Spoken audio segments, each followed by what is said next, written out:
E aí, tudo certo? Chegamos à nossa aula 3.4, a última do módulo 3. O tema de hoje é inspiração e autoridade. A gente vai fechar esse ciclo olhando para uma coisa fascinante, o que a própria Bíblia fala sobre si mesma. Vamos mergulhar fundo nisso. Bom, vamos começar direto com a grande questão, né? Aquela que todo mundo já pensou ou ouviu. Peraí, a Bíblia foi escrita por seres humanos. Como assim ela pode ser a palavra de Deus? E essa é uma pergunta excelente, super justa. E para responder, a gente precisa entender um conceito-chave, a inspiração. E aqui está o pulo do gato. A visão cristã tradicional não nega que foram homens que escreveram. Muito pelo contrário, ela afirma isso. A Bíblia é, ao mesmo tempo, uma obra humana e uma obra divina. E a melhor forma de entender essa natureza dupla é pensar na própria encarnação de Cristo. A base para essa ideia toda vem principalmente deste texto. O apóstolo Paulo escreve para Timóteo que toda a Escritura é divinamente inspirada. Mas o que essa palavra inspirada quer dizer de verdade lá no original? A palavra em grego é theopneustos, e a tradução literal disso é muito legal. Significa soprado por Deus. A ideia não é que Deus ditou palavra por palavra, mas sim que ele soprou sua verdade, sua vida, através dos autores humanos. Pensa num músico soprando o ar através de uma flauta para criar uma melodia. É por aí. E essa ideia faz uma diferença gigantesca. A gente não está falando de um ditado mecânico, como se os autores fossem secretários, sabe? Anotando passivamente e sem participar. O que se defende é uma inspiração orgânica. Deus usou a personalidade de cada um, o vocabulário, o estilo de escrita.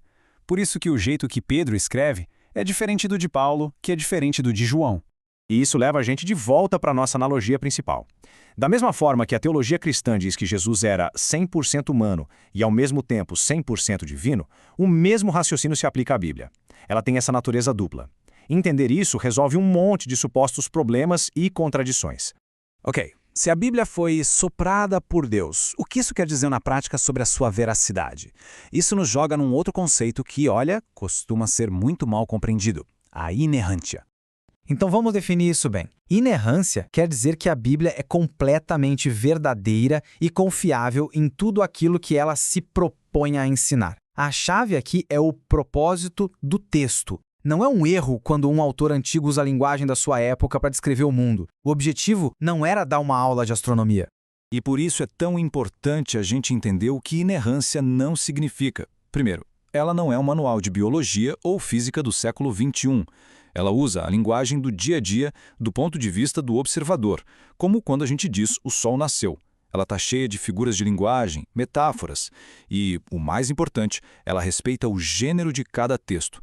Você não lê um poema como se fosse um documento histórico, certo? E, olha, essa visão mais cuidadosa, mais matizada, não é nenhuma novidade.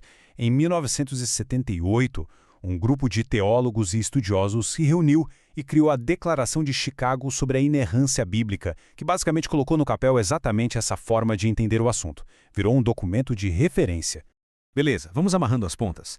Se a Bíblia é inspirada por Deus e verdadeira naquilo que se propõe a ensinar, qual é então a sua autoridade? E isso nos leva a um dos pilares da Reforma Protestante, o princípio do sola scriptura. Sola Escritura não significa que a Bíblia é a única fonte de conhecimento ou verdade. Claro que não. A tradição da igreja, a razão, a nossa experiência, tudo isso tem seu valor.